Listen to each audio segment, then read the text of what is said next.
You have unread texts from Golf Buds. Would you like me to read them? Yes. Okay. Johnny says, what are the nicotine pouches you had on the course? Walker says, 8 milligram on nicotine pouches. Billy says, I love the mint one. I like that one. Walker says, me too. By the way, you both stink at golf. LOLOL. Come on. Carry on nicotine pouches. Shop now at onnicotine.com/group text. Warning, this product contains nicotine. Nicotine is an addictive chemical. You're the best newspaper man in the world. Your whole life. I don't want to change that. I got a right to a life, too, and you can't give it to me. Can he? Can you be the same way with Shawn you were with me? Is it that easy?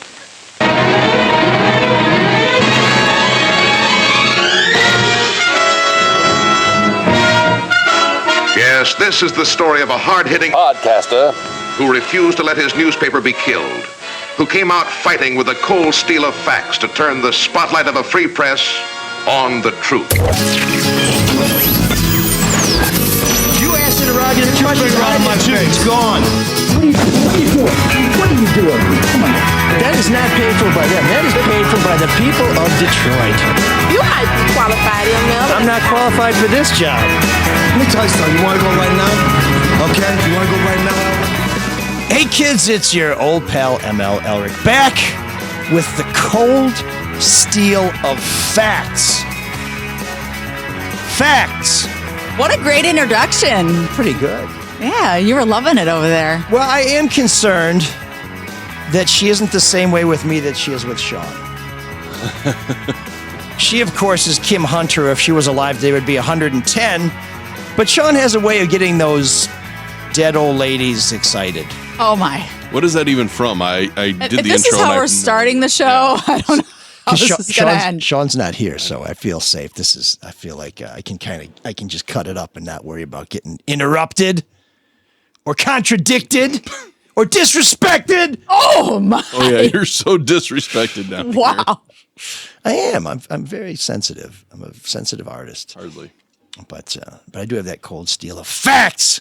That's from Deadline USA. Everyone knows that. A great Humphrey Bogart movie about one of the great newspapers, fictional newspaper, that is closing, I believe because the matriarch of the newspaper has lost control of it to her grandchildren who want to shut it down and cash it out. And he's trying to get a story out in the last edition about this mobster before he loses this instrument of truth. Whole movie. Would have been quicker to watch the movie. So, but that's Marc Fellhauer. And if you heard those dulcet tones, those sultry syllables, that would be Erika Erickson, who's back in the basement. Whoa.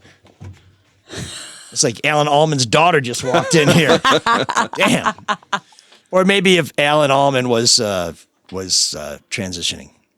Oh, my. What? All right. So back to the papers. Oh, yeah. Yeah. So anybody hear any news about Detroit newspapers this week? Anything happened there? Probably no news there. But before we get to the news, I want to tell you that we are brought to you by Luke Nowacki and Pinnacle Wealth Strategies, who will help you come up with a plan for a more secure future, which if you work at the Detroit newspapers, you might want to call Luke because we've had some big news that has a lot of people nervous. I happen to be very optimistic about the future of the free press, but a lot of us are worried. And I also want to tell you that the Caju Cafe has a very special guest on Friday. Good tickets are still available. You may know him by another name, but I call him D Skills. Oh, boy. The hip-hop country stylings of Devin Skillian. D-Skills! D-Skills. And when you say, what makes you think that you can play music and write children's books, Devin? He says, D-Skills! Oh, my God. Got him. You have a lot of energy this morning. I was up late. For a lot of bad shows. Yeah, I have a lot of energy. Didn't have enough time to workshop any of this, unfortunately. But so this is the uncut stuff, which is not. Maybe there's some rage coming up from somewhere. Where's it coming from? Oh, the rage. Last night, Sontil Jenkins. Ooh. The WDIV Local 4 mayoral debate. 4 candidates on stage. 4 men enter, 1 man leave. Actually, it was 2 men and 2 women. And one of them was Daddy, I heard. Yeah. Chief Craig made a comment about, what did he say, Mark, exactly? The quote is, let's see, is it a surprise that the people of Detroit loved me? They didn't run from me. They ran to me. Somebody described me as like Detroit's daddy, and I say that with love. Huh. Ugh, gross. It was Father's Day. Such a weird just thing. the other weekend. Well, I think that means he really loves that moniker. He loves that people are calling him daddy, which is just so creepy and cringy. Yeah, cringy's a good description for that. Yeah, I think it's one of those things that sounds good in your head, and then somebody says, "Hey, good job last night, boss. Just want to ask you one thing." As we're kind of doing the post-mortem here and get ready for the next one. What made you think the daddy thing would be a good one? Was that who told you that? Did that just kind of pop into your head? Well, it's one of those things too. When you say it in a debate, that's going to be the big takeaway. No one's going to remember anything else you said. Yeah, well, my column in the Detroit Free Press, which should be posting shortly, talks about Shawn Jenkins. Actually, the big takeaway I got out of that was that Shawn Jenkins, who has a shot to make the finals, basically in Detroit, they're nonpartisan elections, so the top 2 finishers advance to the general election. She could be the second one. I think most people expect Mary Sheffield to finish first. That she, in her closing remarks, took a shot at every single one, yeah. And this wasn't one of these things like, if you care about the future, don't vote for so-and-so. If economic development is important to you, you may want another candidate. If you care about getting your mail on time, there's a candidate in this race for you. Mostly these are blind shots. Really? This was like, it's cool. If you want this person who's not qualified, it's Jimmy Craig. I'm referring to Jim Craig. That's Daddy. Jimmy. That's Daddy. If you want somebody who cares more about being an influencer than influencing, that's Mary Sheffield. Yeah, if you want to see Mary, just go on Instagram. IG for Mary. And then Solomon Kinloch, she's like, hey, man, he wants to be a part-time mayor while he's doing 2 full-time jobs. If you didn't know who I'm talking about the preacher who's a reacher for the keys to City Hall, Solomon Kinloch. You have so much energy. Keep it coming. I could have helped these guys. I like it. And did anybody throw anything back at Shawn? Because there's a lot to throw back at her. There is well. a lot. I was going to say, I didn't see the whole thing. So what did they throw back at her? James Craig just kind of laughed and said, the gloves are off, and then he said, "Let's party," which was another. Wait, what? He's in daddy mode. Weird Let him be. Yeah, and then He's after in that, daddy mode. So Mary Sheffield went first with the closing statement, so she couldn't respond. James Craig was sort of like, okay then, and then and they only have like 45 seconds, and then Solomon Kinloch, who had a minute to kind of catch his breath while Craig was partying, said, there are some people who think that you can do. You can do construction by destruction and trying to tear people down. I'm like, that's a pretty good line for the pastor. But then he said, every block for Kinloch. So, wow. Yeah, the rhyming and the... What great choices. Oh, yeah. So I got to speak to all the candidates afterwards. And I asked them, why did you go that way? What did you think when so-and-so said such and such? So if you want to find all that, you can get it at freep.com. And if you're not a subscriber... Did you ask Craig about the daddy? I have to tell you, I missed the daddy thing, and I've got... You're probably happy you missed that. For those of you who are Patreon subscribers, thank you very much. We really need your help. Surprised you didn't say, well, I thought I was Detroit's daddy. I have all these notes from the debate last night. You can see my notebook here, and all these careful notes. Not once in here does it say daddy. And usually when something like that happens, let me see if I can find an example here. I'll put like a little star on there. The light's pretty bad. But I put a star on there. It's just like, whoa, I want to talk about that later. I totally missed Daddy. Unless it was an old soundbite and he said it from before, but I thought it was from last night. Oh, no. I mean, the Channel 4 website says it was from last night. So yeah, I'm pretty sure. And that would be Monday night, the June 16th. But there was so much going on that you missed those moments, and that's why the last time these guys debated, and I wrote about it, I watched the debate live, and then I watched it 2 more times. Oh, so for people who say it's painful that we're not willing to suffer for our audience, I watched a Detroit mayoral debate 3 times. Oof. Can I ask you reporters a weird question? Yeah, please. Why do you write your notes instead of typing them? I'm the same way. It's weird because LaDuff is too. LaDuff writes them. I'll have an answer too. I got my pen and my pencil here. It's all about the babies. The babies are right here. Don't you care? Borderline pejorative. I write mine I'm the as well. last But not reporter everyone doing does. this, y'all. Oh, that was. No, I write mine out too. Yeah. Is it faster than typing it? For me, I like to. Things can get deleted. You never know what's going to happen with technology. There was one time I was sued at Fox 2, and it was the most ridiculous lawsuit. And I had Your notes saved you? My notes saved me. That's great. Yes, Good. It's awesome. I keep my notes for a certain period of time, and again, like I just like to have them in front of me. And yeah, for me, I can and I write cursive too. Oh my! Oh, wow! Isn't that crazy? Wow! Like a Why, mix do people between not print and write cursive. People they don't even teach cursive anymore, right? No. In fact, My daughters are teaching themselves cursive. I don't know why. Oh, really? Yeah. Good for them. The thing with Yes. cursive that I find, I look at them. I'm like, why are you doing that? You're going to end up typing everything your whole life. I think it's faster, and you should be able to. Yeah, you got to write fast. I can't because believe it or not, I take Shorthand? notes for what? I was wondering, Erica, do you use shorthand when you take notes for this stuff? Yeah, I mean, I'll sometimes I have to just print cursive. I'll have to use. Wow, I need more coffee. Asterisks. Channel me, girl. Channel me. I'm crazy. No. I'll just put Okay, it letters. doesn't work I'll that way. put letters for what. Gosh, I need more coffee. Letters for Or what? cocaine.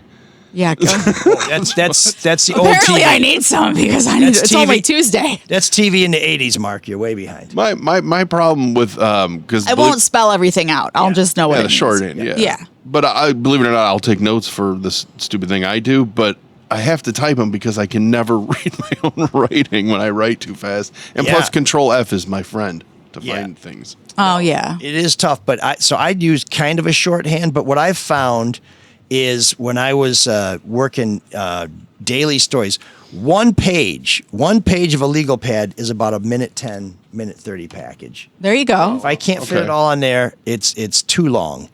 And the other thing, computers, your phone dies, something goes blank, you get the blue screen of death or something like that. You're totally screwed. and you can't lug your computer and sometimes your phone.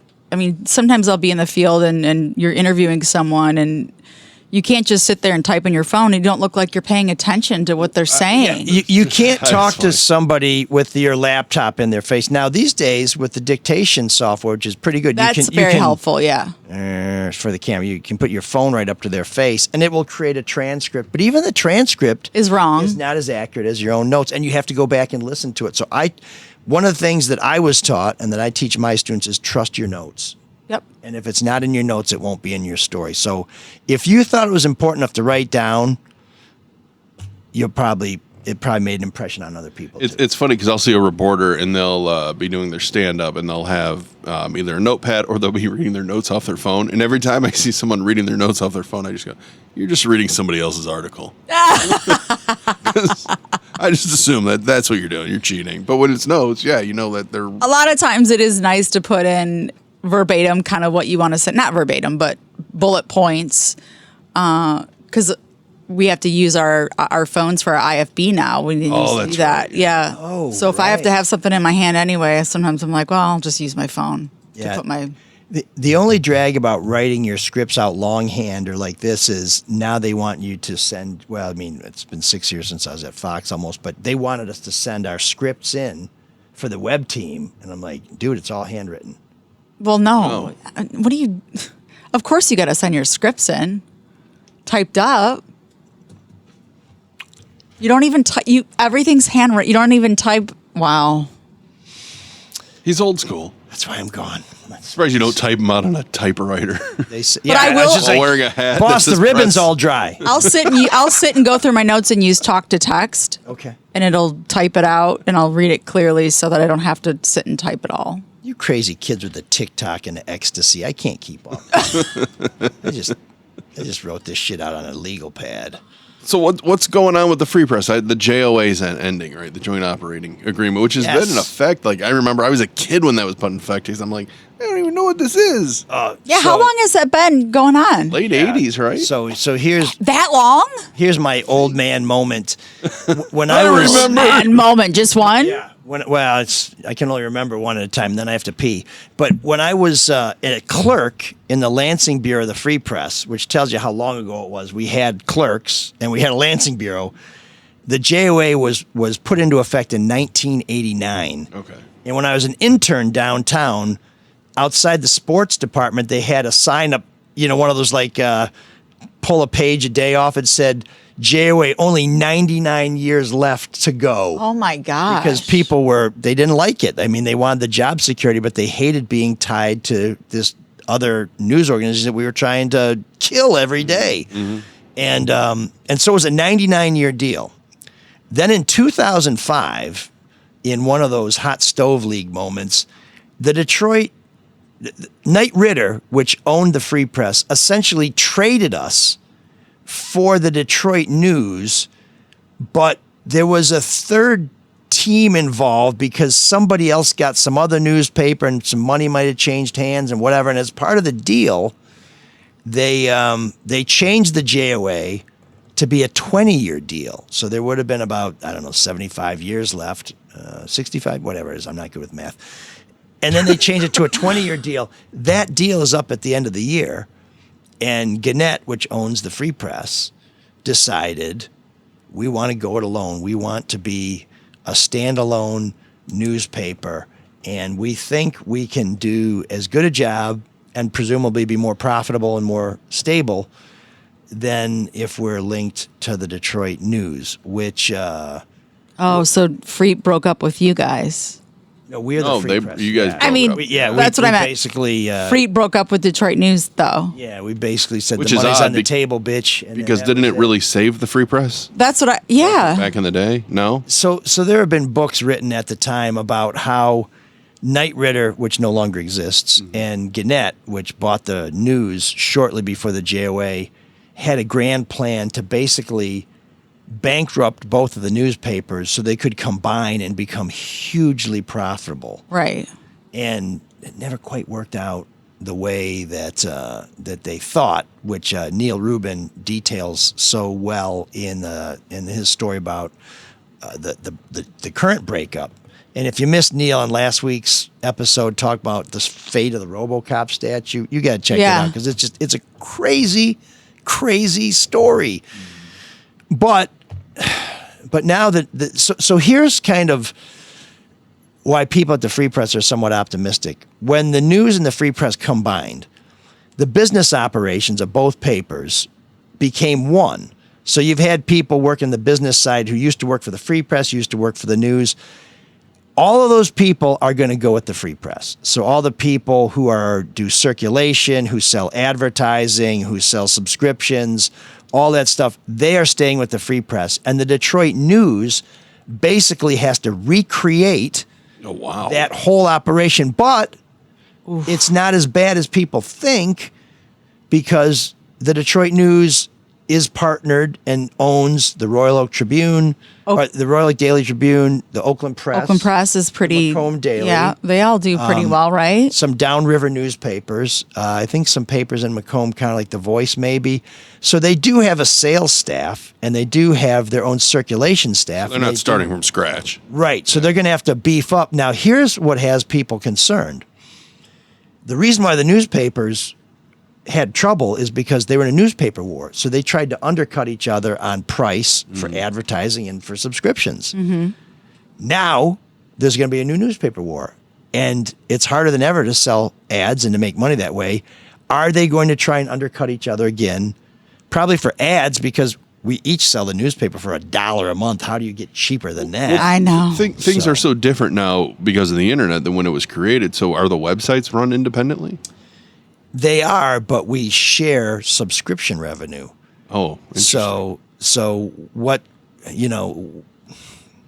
I think Gannett feels like it knows how to run the digital side better than Media News, which owns the News.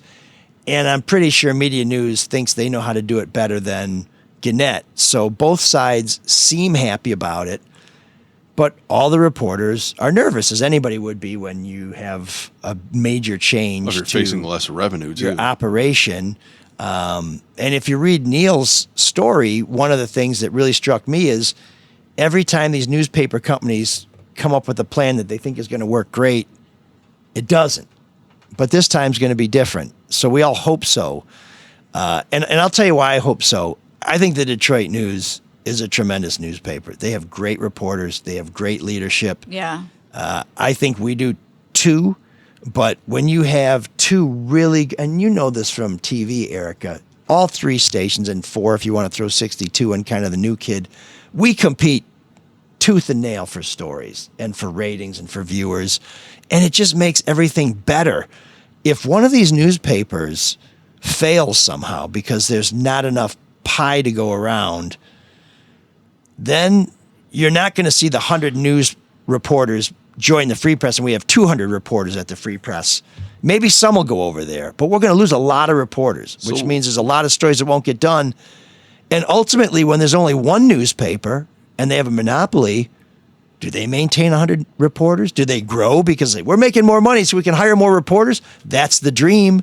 That never happened. But the other thing could be, if you want it, we're the only ones who got it. Well, and if we give you less, suck it. TV shares resources, right? I mean, don't they share a chopper? We do, yeah, chopper, and we'll have maybe a pool camera for, an event shared or news presser service, that like we, press conferences, that we know we're all going to cover. Yeah. So what? So there's blood. So everybody's going to have it. Nothing is going to be. No resources are going to be shared. So what happens to that giant printing building up in? Up on Van. Oh boy, his eyes just got really big. Up on Van. That's a massive building, and it's fairly new. So, as the Free Press has reported, we sold that some time ago, and we had a deal with the new owners to lease it back for a while so we could print our papers there. Apparently, the deal we had some out clauses for the owner. So now the Detroit Free Press will be printed in Canton, Ohio, and the Macomb Daily, Oakland Press, a lot of these, I think they were printed at that plant too, as was the Detroit News. So now the Detroit News not only has to look for a whole new business operation, they have to look for their own printer. Oh boy. Which may or may not give them an advantage. If they find a closer printer, they'll have later deadlines, which means they'll have fresher news. But if they can't, who knows what's going to happen with them? But we're going to be printing in Canton, Ohio, and shipping the newspaper here to Michigan. The other things I talked about, the Detroit News Network. Well, the Free Press has a much bigger network. Gannett owns tons of papers in Michigan, from Gaylord to Petoskey to Battle Creek to you name it, to Monroe. I think we own Monroe. So we have this vast network of Michigan papers. A lot of them were printed in Sterling Heights. So they're all going to be in Canton now? I think so. That's kind of above my pay grade. But the Free Press has a really, really big news operation in Michigan, and Gannett has been investing in the Free Press. So I think the Free Press will be here probably long after I'm retired. But I worry about the news. And I worry about my friends who work there, and I worry about the great stories that they do. Yeah, I mean, anytime you hear that. Yeah, and I worry about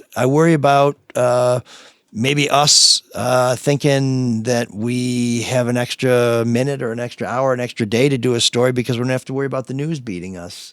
And I think competition is really healthy. I think that's about the most American thing I agree. in the world. And sometimes it can cause you to make a mistake because you're in a rush. But I think most of the time it keeps you on your toes and saying, man, I better do it better. I better do it faster. And I better get to the next thing, because if I beat the news, or if 2 beats 4 or 4 beats 7, or I don't know if anybody's doing it at 62, but if that happens, they're going to beat you the next day.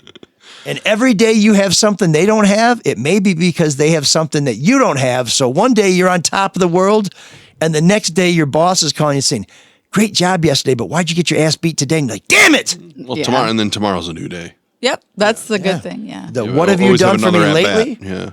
That's how many major markets have 2 newspapers? I mean, obviously New York. New York has what, 4 or 5, I think. Yeah, include Long Island, and most of them are kind of Like subsidized. LA has what is that? The Times? I mean, what else? Times and then what else? Well, LA Daily News. Boston has the Herald and the Globe. Okay, yeah, Boston. Chicago has the Sun has Times 2. and the Tribune. San And they have Francisco? some pretty big. I think the Besides the Chronicle and the Chronicle and the Examiner Examiner? are still Okay. there, but I think the Examiner is like that was another thing where the Examiner was the second banana, and so they bought the Chronicle. Oh, and wow. then kind of handed off the Examiner, so it's like only the nameplate really exists. Seattle used to have the Times and the Post Intelligencer. I think the Post Intelligencer may still exist as sort of a very meager website. And then there are towns where there are nonprofit newsrooms. Like Detroit also has Deadline Detroit, which puts out news every day. There's Bridge Detroit, a nonprofit newsroom, which puts stuff out. There's Outlier Media. There's Planet Detroit. So there are some of these nonprofits. I'm talking about coming up, the printed Yeah. version of a paper. I mean, it just doesn't seem to exist as much anymore because There's- nobody reads them. I know. I was bummed because I wanted to get the paper, and they're like, "Well, we don't deliver in your area." Well, we do deliver Thursday, Friday, and Sunday. Well, it was when I was in Berkeley, and they just said, "Yeah, we don't deliver to you." Yikes. Well, that's Royal Oak Tribune territory. You can get the news now, I guess. But Houston, one of the Well, I'm not biggest there anymore, papers in the country, biggest cities in the country, one newspaper. Dallas, one of the biggest, one newspaper. Phoenix, one of the biggest, one newspaper. Philadelphia still has the Daily News and the Inquirer, but I think they're owned by the same nonprofit institute, which is weird. So yeah, 2 newspaper towns are an anomaly and a privilege, and hopefully it's something that we don't lose anytime soon. And hopefully, the online presence will help. I don't know, something. I don't know. I mean, I got to kind of It embrace sounded it. very wishful. Yeah. Well, I think one It's thing there, and we got to use it. Unfortunately, Yeah, I think one thing you may see with the news is their website may change. I don't know if they have to do kind of what we do because of some JOA thing, but they're kind of on their own.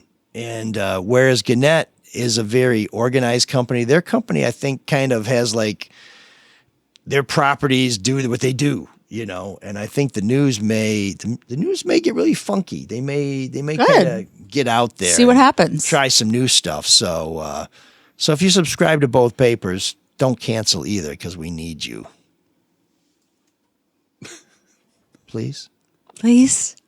I feel like I'm doing my Casey case. I'm trying to get his photos.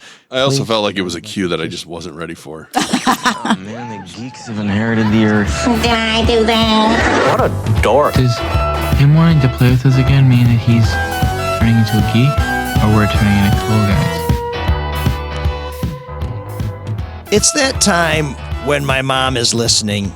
You are listening, right, Mom? Mom? Oh, my. Sean's not here, so the language should be much cleaner. That's why she's not listening. Even though she likes Shawn, but I told you he's got a thing for these old broads. But He does, broads. He's magic. You called your mom a broad. He's magic with the milkshakes. But What? So this is where my mom would say this is too serious for Geek of the Week.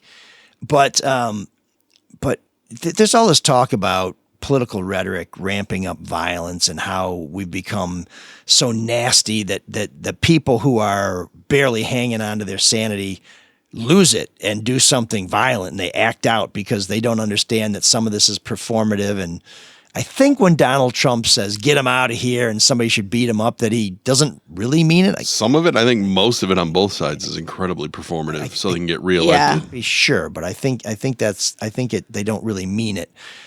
No, it's a But show. we had some lawmakers killed in Minnesota, and we had some lawmakers grievously wounded and probably in critical condition still. And we had lawmakers on this psychopath's list of people he wanted to kill, all Democrats, all liberal. And yet Senator Mike Lee of Utah Oh my God! Yeah. and Elon Musk, you know him, he used to be the president's I friend. did too. Then he was the president's enemy. Now they're kind of friends again. So I guess he's stable. but stable genius, you might say. Very.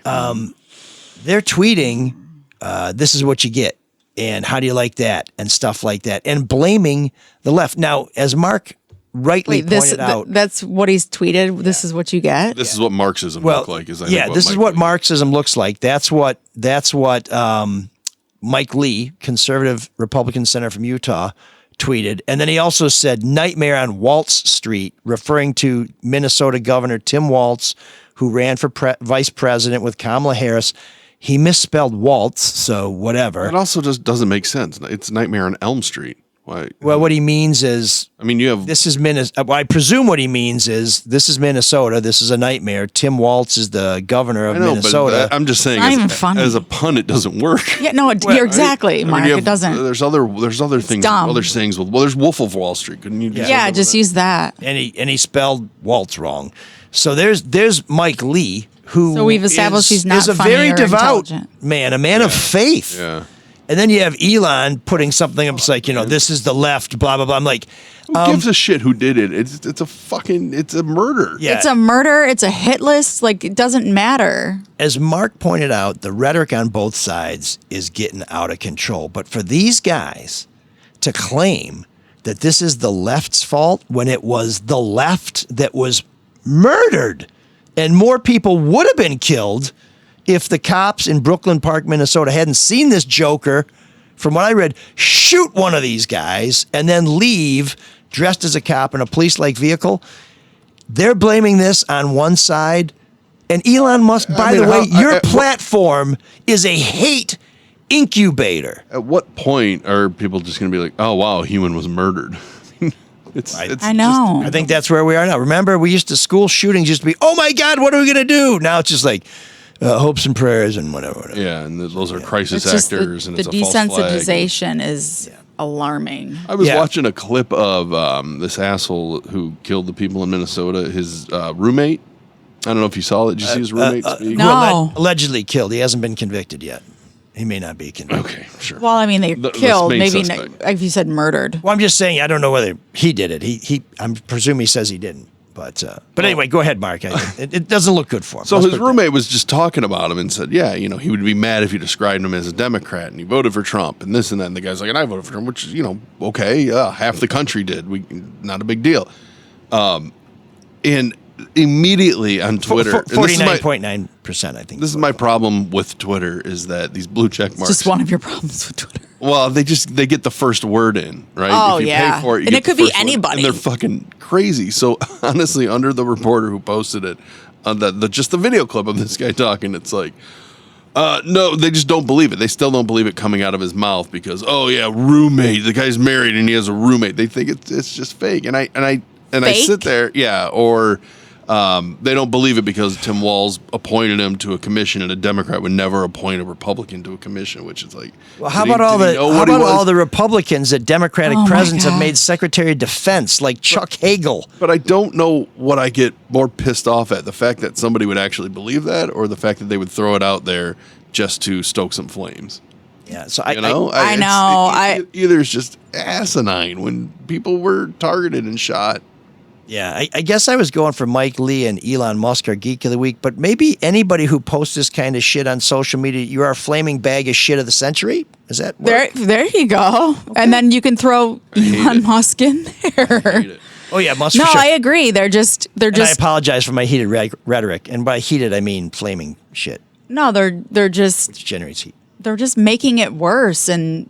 But I think a lot of them want to. They want to, and I also am like for personal political gain. No, but even the unnamed people that are on X that are putting stuff out there, I think they just get off on. They get off on it, and they're weird basement dwellers. Yeah, I was gonna say that the other things they get off on. Besides us, puffs with lotion.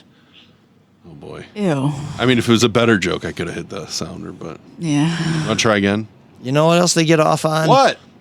Pictures of Kim Hunter and Shawn Windsor taking a walk with Humphrey Bogart in Deadline USA. Is that better? No. No, it wasn't.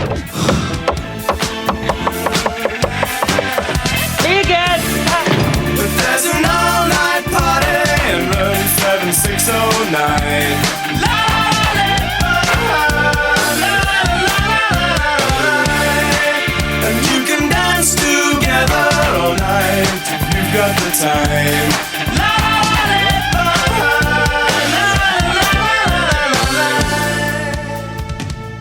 A little sunshine just went out of the basement. Erika Erickson has to go. Why? And break some stories at WDIV.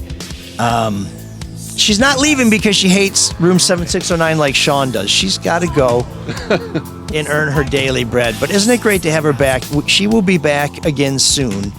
And, if you guys support us with a little Patreon membership, we can keep bringing her back because I think I told you a couple weeks ago and you guys did respond, including our friend Paul, who's got a entry into room 7609 this week.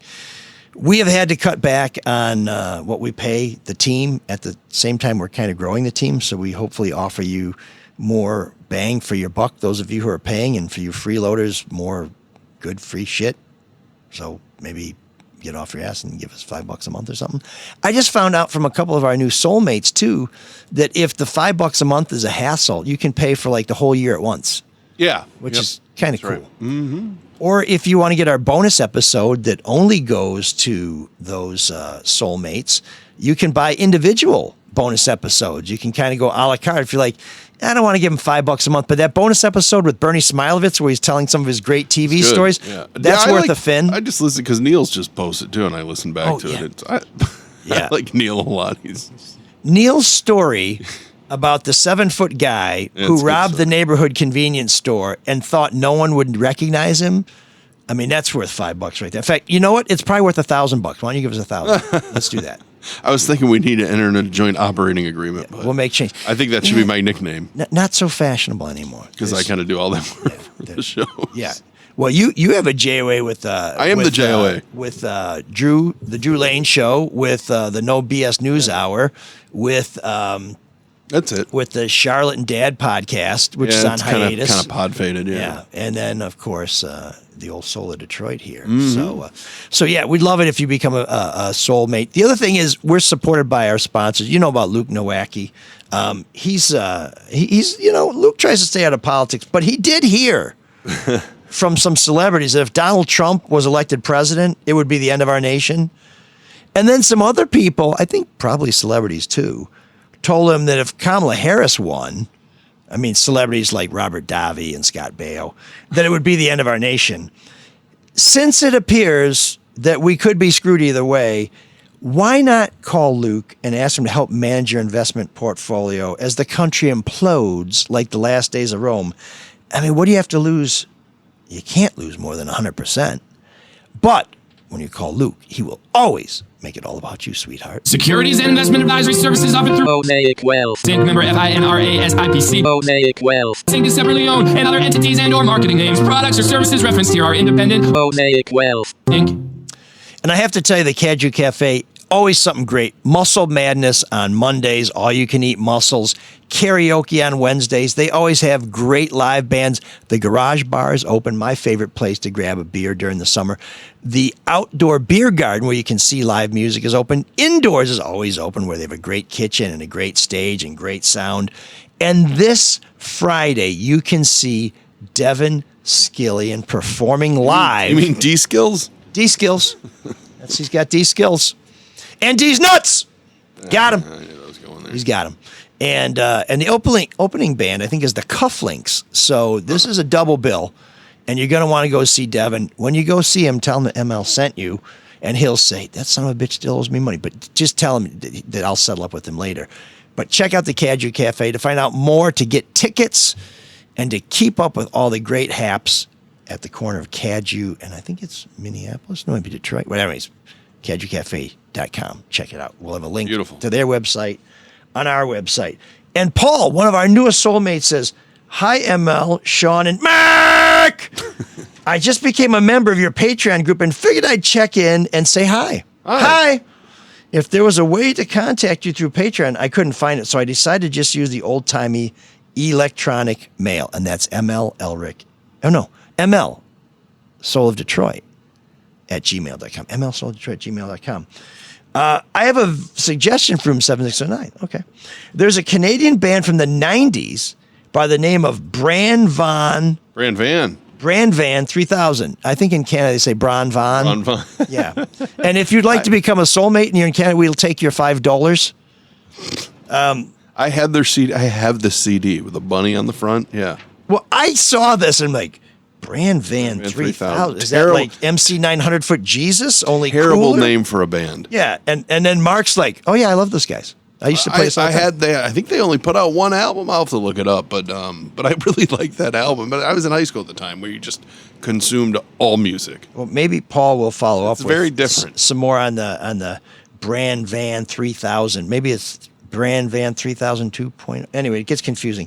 Their song "Drinking in L.A." was, from what I can recall, a pretty big hit with all rock crowds. Yep, 89X played them all the time, or this song all the time. Marc agrees. And of course, being Canadian, they would get that Canadian content right. from the old, which is now country. I wonder if they're playing D Skills.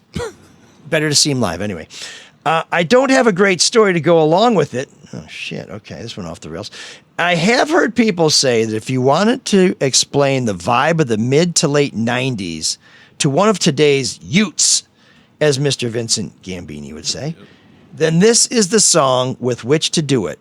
The beat is fairly repetitive, but it's a nice groove for when you want to just kick back and enjoy a beer or a couple hits. It also has like random samples in it. And really? Yeah. Well, you'll hear, I mean, right off the bat, it doesn't start with lyrics or singing. It starts with, talking, almost like a skit. Okay, well, here's the last words from Paul. Anyways, I hope my small contribution to the show isn't a little too late type of situation, as month after month I hear about the loss of sponsors. I've listened to every episode and hope you can keep it going for years to come. Paul, oh, cool. You're helping us keep it going. We hope some other people jump in too. It's really easy. Go to mlsoulofdetroit.com, hit the link for Patreon. You can make a one-time donation by hitting the link to PayPal or Venmo. The money all goes to a good cause. That's Marc, Shawn, Erika, me, and local bartenders. And so now here is Bron Von 3000A with Drinking. Oh, hang on. I messed that up. Sorry. Go ahead. Oh. I hit the post. I'm not editing this, so go ahead. Just do it again. What? No. I don't want to edit it. Go ahead. Brand Van 3000 Marc Servit Band with Drinking in L.A.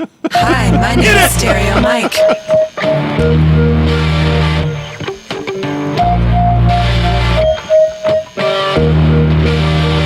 Yeah, we got 3 tickets to the Brand Van concert happening this Monday night at the Pacific Palisades. You can all in if you want to answer a couple of questions.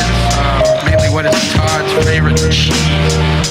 Jackie just called up and said it was a form of Roquefort. Let's see about that.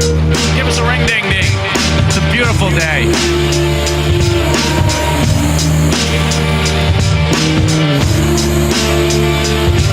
Yeah, Todd, this is Liquid. Ring-a-ding-a-ding-a. I want those 3 Brand Van tickets, man.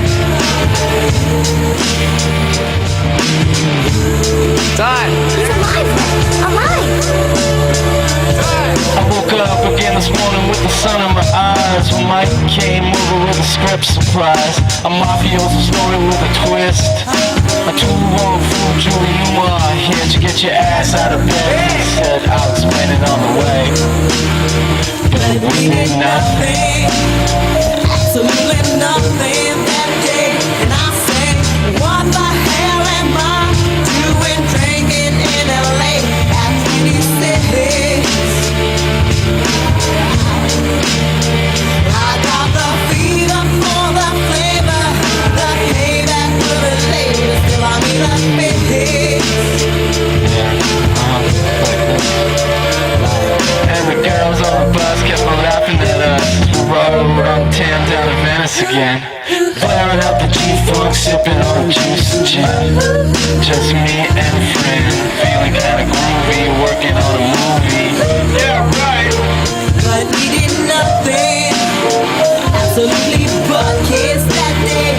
And I'll say, what the hell am I doing drinking in LA at 26? Put my mind on my money and my money on mine. Life is for the taking, so I better rise up and take it with it. Yeah, one time with Trader Vicks. Some men there wanted to hurt us, and other men said we weren't worth the fuss. You could see them all bitching by the bar about the fine line between the rich rich and the poor. They might turn to me and say, what you think we got done, son?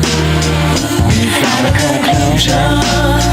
And I guess that's something.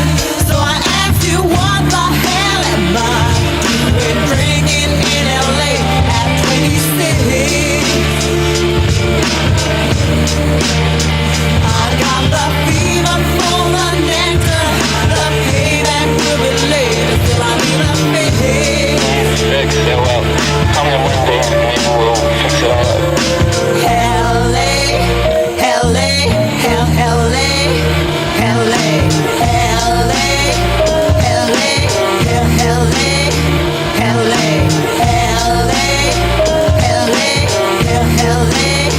so I asked you, what the hell am I doing drinking in LA at 26? He's alive, alive. Yeah, mighty thirsty, I reckon.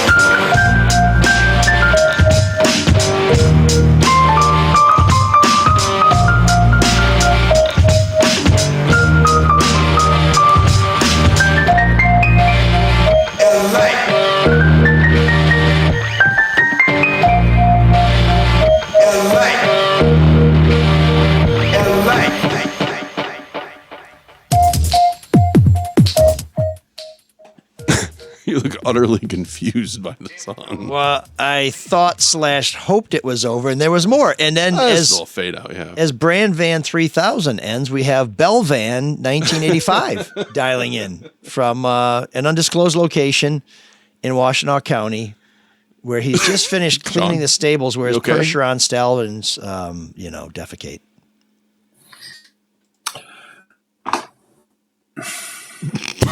Okay. Electric. Boy, Erica's gonna be disappointed she missed that jolt of energy. No. I was just reading that the band was named after a Swedish liquor. Yeah. You're stealing Marc's material. No. We were just talking about it off the air. Oh, okay. So you're probably reading the same Wikipedia page I was reading. Yeah, you can't trust the French, even if they're from Canada. French Canadian? They shouldn't be making pop. They do a lot of things well. They shouldn't be making pop music. See, I like the song, but once again, I think it's just from, my age when I first heard it on the radio. Marc said that they were listed among the top 150 Canadian rock bands. Yeah, which is a ridiculous from a very specific time frame. I think they were the top 150 selling artists from 96 to 2006. Yeah, I'm trying. How many were there? Yeah, did they have like 150 spaces, but there were a lot of them blank because there weren't 150 pop bands from Canada? Is Rush still number one in that time period? As long as Rush isn't on the Tragically list, Hip we're are good. probably on there somewhere. You don't like Rush? Yeah, really? No, I did when I was younger, but I was, out of sorts. When you decided they were too pretentious? I don't know what it was. Shawn is anti-religious, so when he heard that they were the priests from the temples of Syrinx, he's like, I'm out! That's it. If you want to see a good documentary behind, Behind the Lighted Stage, I think, is their documentary on Rush, and it's really good. Closer to the heart! That's kind of what made me really... I always was kind of like, okay, Rush is fine. I watched that documentary, I'm like, I really, really like this band. So you like the documentary, not the music? Yeah. Okay, No. I'm down with that. It made me go deeper into the music, is what I'm saying.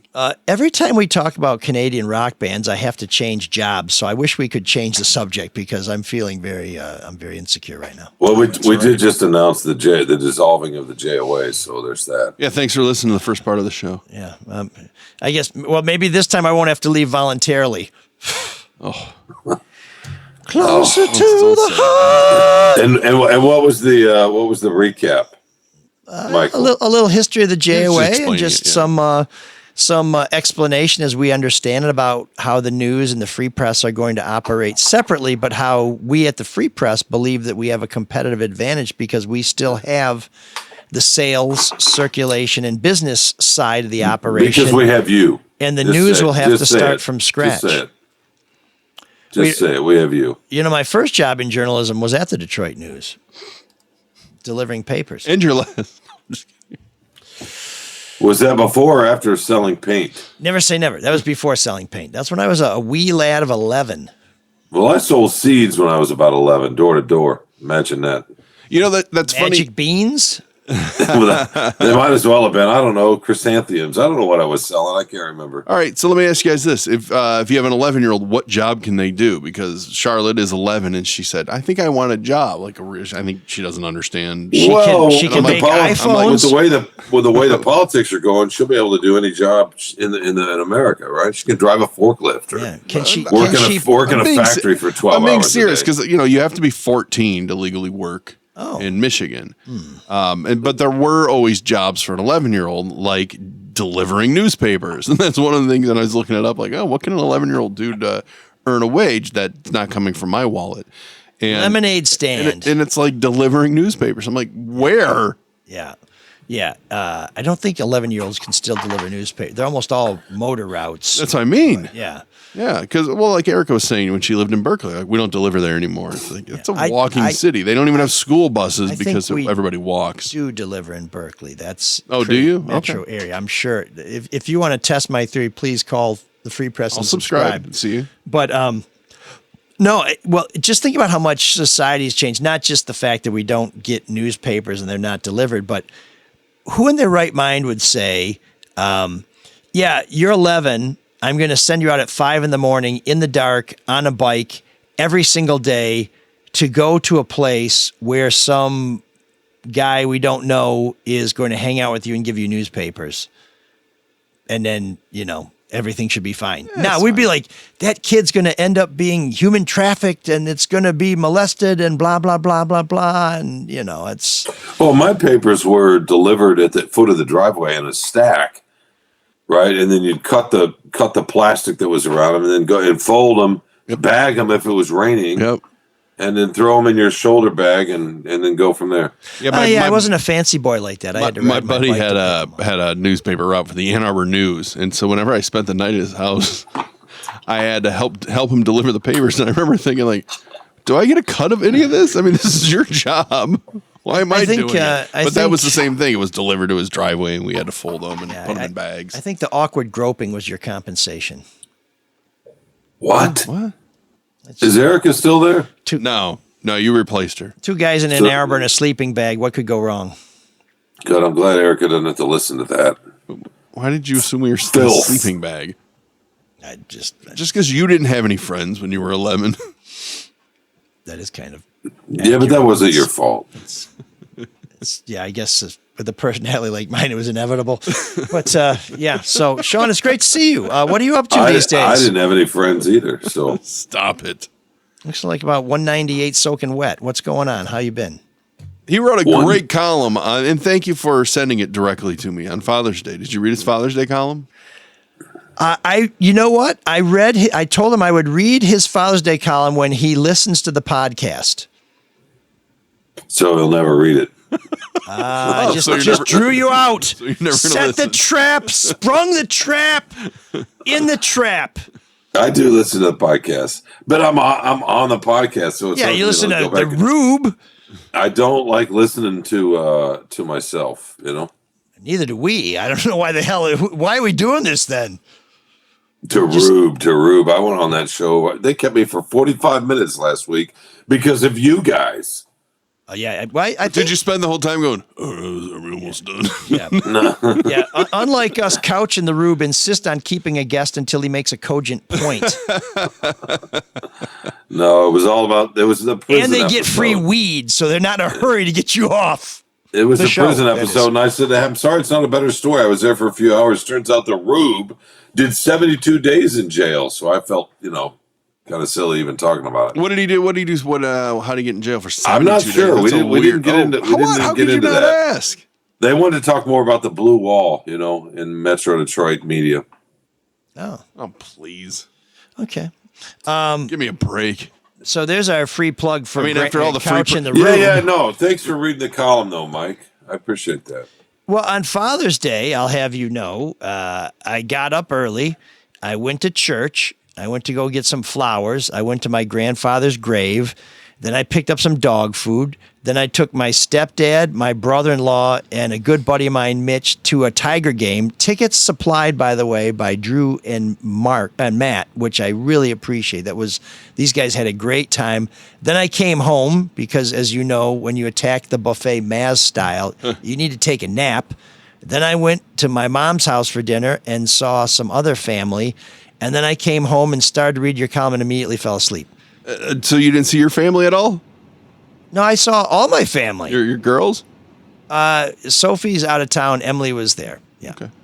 And my sister was there. It's not like you were trying to get away from them by going to the Tiger game and going No.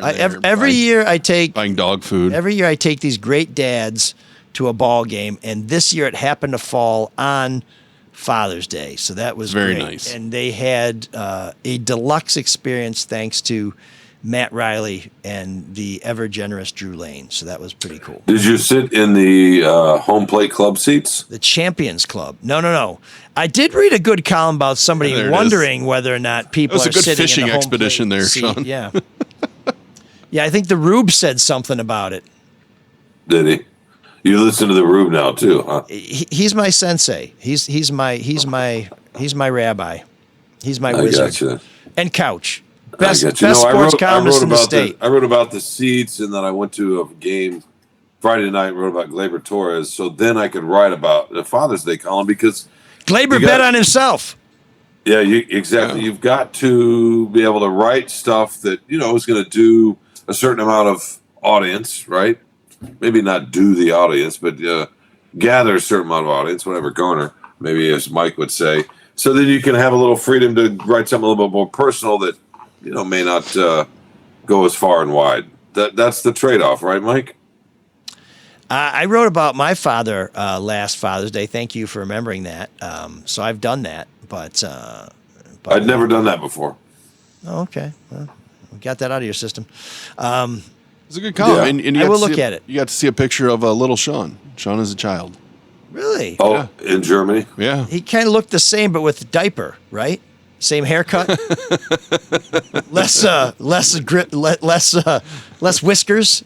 No, but my dad's pants in the photo are pretty awesome. I'm looking for it. I'm going to see if I can pull it up. Okay. It's you would say that, boy, that's the 70s. Yeah. So no, I'm just working on a piece about who's next. Not who's next, like we've had a run of championships, but who's going to be the first to kind of break through. Oh, I had a pair of pants like that in the 70s. There they go. As a child. Oh, look at that. And those shoes. The white shoes. Was it after Labor Day? That's what I need to know. You can't see my face, so my brother's in the yellow on the left, but yeah. Yeah, look at that. Isn't that wild? Is that your brother, the vet? It is. Can you get us some ketamine? Sure, whatever you want. We may offer that. I thought you meant veteran. I'm like, why is a veteran getting a ketamine? We may offer that to our Patreon subscribers. My dad was a veteran, but yeah, that's why I guess I assumed. Yeah, so that's all I'm working on. Your mom loved those men in uniform. Yeah, she did. She did go from one military guy to the next. That's true. Okay, that's so true. Here's where's the camera? I had a pair of pants like that. Oh, look at that. That was very, very 70s. What are those shoes? Those shoes are like and that's my brother in this sweet ass leisure suit. Look at that with the white piping on the pockets and the collar. Why doesn't that style come back? And he had the Adam Rich haircut, which was by the way, never Mark, went out of style. By the way, Mark, how do you like the Elric that I've got going here? Oh yeah, a little bit of stubble, kind of beard that's not fully formed. I mean, it's not it's really trimmed on the ways. jawline though. Just a couple days growth, but I do have some gray. Yeah. So it's distinguished. Yeah. Yeah. You're no Rube, I'll tell you that. It looks good. Boy, Mike gets it in his head. There's a little competition out there, and after talking earlier about how much he loves competition, he can't let it go. He doesn't really like competition. No. So, in a nutshell, I'm writing about who's going to win their title first, if at all. The Tigers, the Lions, the Pistons in the next couple of years. The Red Wings, of course, are not in that conversation right now. But we've got, we can talk like that as a sports town for the first time in a decade, at least. Do you throw out an opinion, like who you think it's going to be? I'm not finished yet, so. I'm gonna get out on a limb. I'm gonna say the Tigers. I would agree with that. Yeah. Yeah, last year we were thinking, before last August, we were thinking clearly the Lions, right? Yeah. What's the Rube think? Can you get him on the phone? Or is he still in jail? Because he's a degenerate. You really know how to get to him. The Rube, of course, is going to love this because he listens to this show. He loves Drew, and he stumbled across us, our little, party over here on this in the corner of the room, and so he's going to love that you've been talking about him so much, Mike. There are no small podcasts, Shawn. There are just small contributors to podcasts. Like you speaking about yourself, or what's happening here? Maybe speaking about Couch. I just, because I like... Rube's been carrying him all these years. It's about time Couch pulls his weight. Because I like keeping score. He was the first one here today. I mean, besides me. Elric was the next one here. Really? Yeah, doesn't always happen that way. He beat Erika. Probably because we didn't have a guest. That didn't sound right when you said that. I was here before Erika. How did Erika do? We haven't had her around in a while. We're grading her like she's some sort of subject, like some sort of cut of beef. Like, you want us to start grading you? Yeah. What was she talking about? What were her stories? It's ground chuck right here. You'll have to listen to the podcast. Okay. Or maybe ask the Rube for a synopsis when you're on with him for 72 minutes. When you dial in with us for 6 seconds, take a piss on room 7609, then use the facilities, and then say, I gotta go. Graham Couch wouldn't put up with this, and I'm not going to either. Get Dan Wetzel in. Where's Wetzel? Yeah, go. It's outrageous. So sick of this. God bless it. He's sick of this until he's motorcycling across France, right, Marc? Yep, of course. It's a happy place. And hanging out in Dublin and doing whatever it is. Anywhere but this basement. Well, I guess when you own the show, because Mike still likes to use the word own, right? Actually, this is the property of a limited liability corporation. So if you're thinking of suing us, there's no money. So go ahead. When you own the show, I guess you can take off more than anybody else. Is that how it works, Marc? Yeah. Said the guy who dialed in halfway through the show after spending there was a like 72 days in a cell with the Rube. Dangerous game you were playing there. Yeah. Please, pass the soap. Yeah. Spanky. Okay, so... Wait, so you think it's the Tigers? Was the original question? No, he's still working on it. I think it's the Tigers. He's still working on it. You think it's the Tigers? I think it's the Pistons. Well, see, there you go. We drew it out of him. That's a hot take. No, I know. I don't know who it is. I got to figure that out as I'm continue to do this. Shawn, sometimes you are just too nuanced to be a columnist in sports. No, maybe so. Yeah, Shawn is like... no, I mean, I like it because I like nuance, but I want you to say who you think it's going to be. We dragged out him. You said the Pistons. I will. What's that? What's that? You said the Pistons. You're on the record now. No. I don't think he believes that. Yeah, I'm just playing. But they could. Would you be surprised? If it were the Pistons? Yeah. No, because they're a talented young team and they're trending up.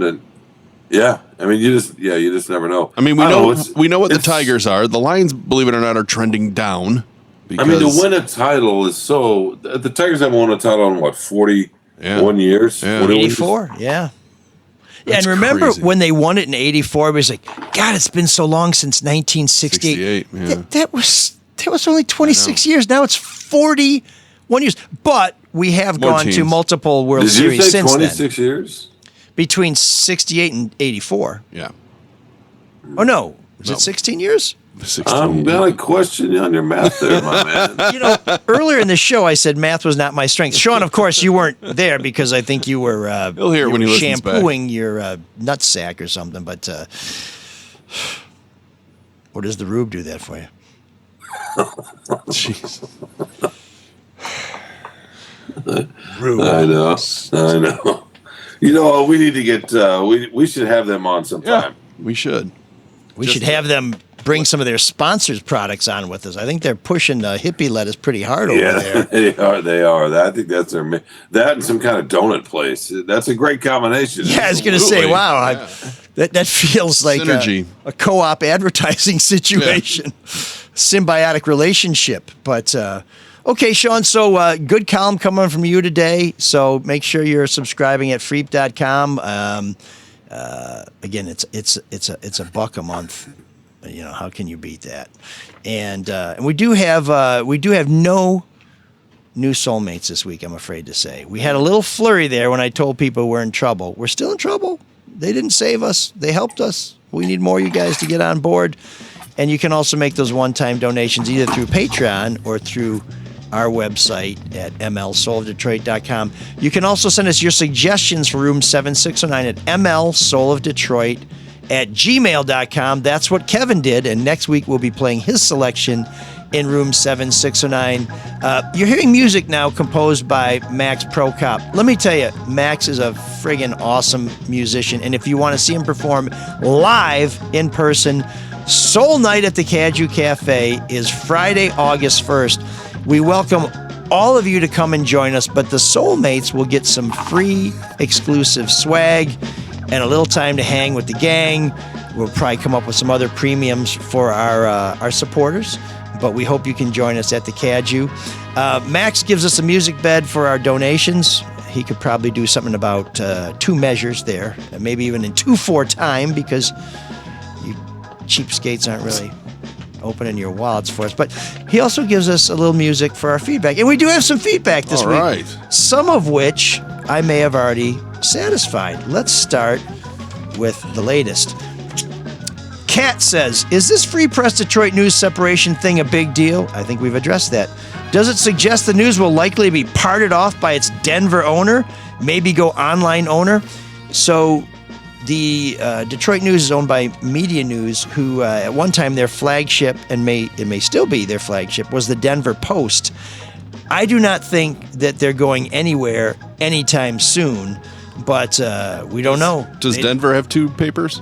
They used to have one of the coolest newspaper names ever, the Rocky Mountain News. Yeah. And they went out of business right after they won a Pulitzer Prize. So no big prizes for the Free Press, please.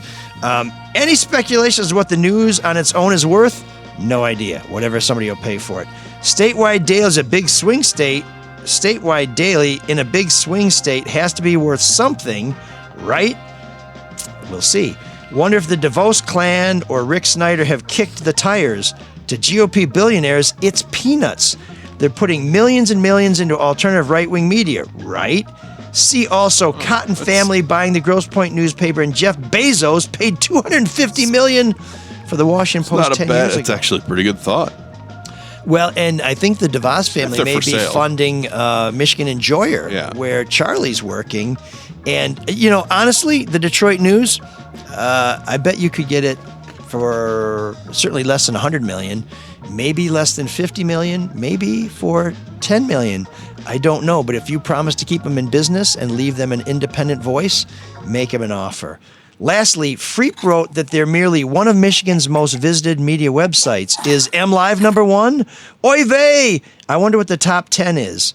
I believe that we have more web visitors than any other news organization in the state of Michigan, so I'm not sure what the measurement is there, but I will just tell you, based on what we've been told about our numbers, we kick ass, we take names, we spell them right, and we give it all to you for less than $1. Well, I guess it is $1 a month, but that's a pretty good deal. So yeah, great questions, Kat. We have some of the same questions, but I think we've already answered some of them as well. Willow says, "Dear M. Elric," very formal. "Have you listed your house yet? Detroit is going to regress hard and fast if Mary Sheffield becomes mayor. Sharp as a bowling ball, empty suit. I really didn't see the point in wasting another column whining about being in the basement." That's a reference to my column last week in which I asked all the mayoral candidates, if you are elected, will you restore the media to the 11th floor where the mayor is so we can keep a close eye on you? 5 of the 6 candidates said absolutely. Not only do I want to do it, it's a priority.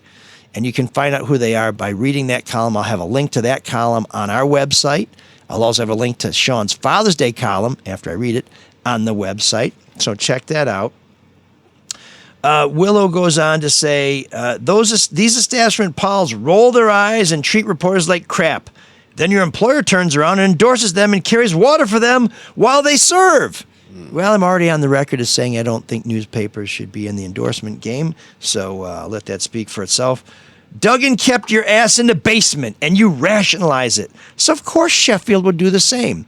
Actually, it was Bing who put us in the basement.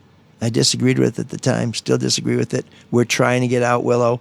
And yet, Freep will be endorsing both. See also Whitmer and the FOIA bullshit that never happened. P.S. End of tonight's debate is worth clipping for the pod. Santiel has tremendous moxie and really went in on all those other puppets. Well, as we have mentioned, Willow, I did write about that in the column that I'll also put on the website. And it was a big finish. One of the questions I have is how many people are still watching after an hour of fairly wonky Detroit policy debate?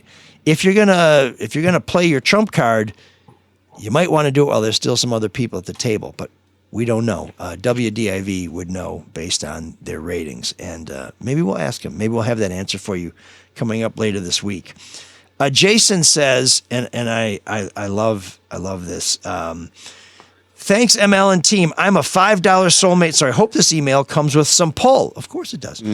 Any thoughts on creating a Room 7609 Spotify playlist and all songs past current to the list? It would be great to have all the Smiths and Morrissey B-sides in one place. Well, we've done that from time to time, and it's just to say we used to have one. It's just so hard to keep up, and we're barely getting it. But you know what? If you become that $100 a month soulmate, I'm pretty sure you'll come over and play for him. We can make it happen. Yes, the Smiths United will play in your back. Actually, you know what? I'll tell you, if you become a $100 a month soulmate, I'll invite you to my backyard, and you can hear the Smiths play live. The Smiths United play live for my annual backyard beer party, where Shawn may be either to drop off a couple of Yinglings or a Lone Star or a Natty Bow or something like that, and he's back on the road. I think I brought you a Shiner Bock. You did indeed. Very tasty. Also available here, you know. There's a place in St. Clair Shores named Joseph's that has Shiner Bock and a bunch of the classic old-time beers that I favor in long neck bottles, which is a real treat. I think I read, too, that you can get Yingling here now in Michigan. Yes, it's now going to be distributed here. When I was an intern at the Allentown Morning Call in 1989. Oh boy, here we go. Yingling Sorry, Shawn. Was a joke because it was the oldest brewery in America, and it was the cheapest beer in America. But now it's pretty groovy, just like Rolling Rock and Narragansett and all these other ones. PBR. Oh, yeah, Pabst, PBR. Yeah. Mm-hmm. Although Pabst, I will tell you, and Yingling is too. Yingling actually makes a really good porter. If you've never had the Yingling porter, try that out. But no, Pabst started showing up as a hipster beer in the late 90s? Yeah. Yeah, in a lot of Brooklyn skateboarders got into it, and then Kid Rock kind of made it cool, and that's the inspiration for our yard beer parties. We want people to bring those old time beers. And one of the things you find out, I drank a lot of Jobel in college, and when I found Jobel, which is officially gone now, and started putting it in ice and drinking it as an old dude, it really wasn't that bad. I was surprised. It's just a good, easy drinking beer. So you age into it. I love going to the yard party. For me, I go to the yard party, well, obviously to see your handsome face, but I go for the corn dogs. The beers, whatever. Yeah, the corn dogs. Yeah, you can't get corn dogs in Ann Arbor. It's just only... I go for the company. It's faux corn dogs. Oh, well, I guess that's true if you're soy dogs. Based in Ann Arbor in 1984, but yes. Oh, they have meat there now? Okay, that's great. No, back then it used to be a hippie town. You know, when did it stop becoming a hippie town, Mark? When they gentrified downtown. I mean, the last of the local. Yeah, well, that's another. I feel like when weed became legalized, it kind of disappeared. Yeah, so the $5 pot roll that was in Ann Arbor, it didn't matter anymore, right? Yeah, actually, a little bit before that. I kind of want to say because when I was in college, they were still all around. So maybe late 90s. Yeah, they kind of started disappearing. People didn't want to be hippies anymore. I just got a text from the Rube that says, knock off all the Ann Arbor talk. What's going on in East Lansing? Well, you tell us. That's your beat. I defer to the Rube. But you're the real estate magnate up there. I just saw something in the Free Press that said your Michigan State Spartans have a top 25 recruiting class, and their Michigan Wolverines are ranked 38. Is this accurate? What sport? Football. Oh, maybe, probably. Really? That seems weird. I mean, expect that subject you're to talking change. about high school recruiting? Because nobody cares about that anymore. It's about the portal recruiting. When you got that guy from East Carolina. Yeah, which is not good news. Was he the backup to Caton Hauser? Was he? I don't know. I mean, I remember Garcia when he was in Miami. I mean, 4 schools ago. Yeah. But it's the new Tate Forcier. Well, it kind of feels like, is Underwood not grasping the offense? Is you got that squirt from yeah, but he's been injured. So is he just going to be injured from Fresno, right? Fresno State, Mikey. Yeah. I can't remember his last name, but and by squirt I mean diminutive, but very talented. Sure. So it's like, okay, why are we adding another one? I don't know. What else would you have meant? Like soap coming out of a bottle? I thought maybe he was sponsored by a soda distributor. Well, I mean, squirt can be could be grapefruit soda. Kind of ragging on. I wouldn't. The cool kids Mountain Dew. And Eric usually holds back when he talks about Michigan players. Yeah, no, we're really giving our audience a great ending here with the recruiting talk. Sorry. This is one of those moments, and I have them a lot, where I say, how would the Rube get out of this? Oh, my God. All right. Shawn, why don't you just take us out? He might just turn to Cyrus and ask him and Graham Couch to take us out. And Cyrus would say, take us the F out. Can you dig that? Can you dig it? Can you dig it? Wait a minute, don't hang up. Here's some advice for you, friend. Don't print that story. What's that supposed to be? An order? If not tonight, then tomorrow. Maybe next week, maybe next year. But sooner or later, you'll catch it. Print that story, you're a dead man.